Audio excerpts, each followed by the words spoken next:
పాకిస్తాన్ విషయంలో జాగ్రత్తగా ఉండాల్సింది మనమే. ఎందుకయ్యా అంటే నేను ఆసిఫ్ మునీరే చెప్పినట్టు వాడికేం ప్రాబ్లం లేదు. వాడి దరిద్రం అంతా ఏంటంటే ఓ డకోటా బండి లాంటోడు, మనం ఫెరారీ లాంటోళ్ళం. ఫెరారీ వస్తుండే వచ్చి డకోటా గుద్దితే డకోటాకు పోయేదే ఉంది, ఫెరారీకే నష్టం.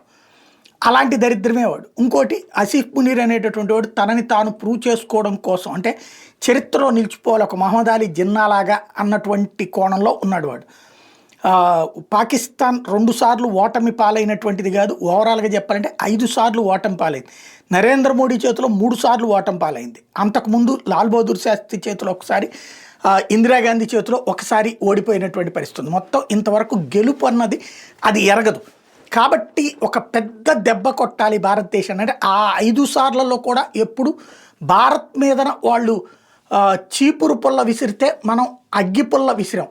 అది అప్పుడు జరిగినటువంటిది. ఇప్పుడు ఏదో ఒకటి పెద్దది వెయ్యాలి, దానికి వాడి చేతిలో ఉన్నటువంటి అణుబాంబునే ప్రధానమైనటువంటి బూచిగా, అంటే డర్టీ బాంబు అంటారు. అణుబాంబు తయారీ తర్వాత మిగిలే వ్యర్థాలతో కూడా ఒక బాంబు తయారు చేయాలి.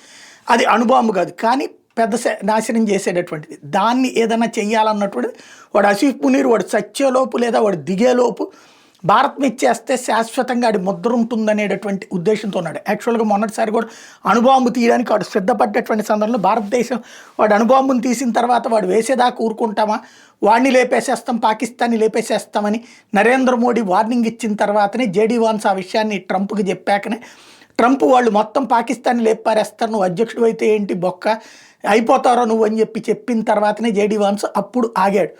బట్ వాడు ఏదో ఒకటి చెయ్యాలనుకుంటున్నాడు. కాబట్టి మనం ప్రిపేర్డ్గా ఉండాలి. చాలా ప్రమాదకారి వాడు.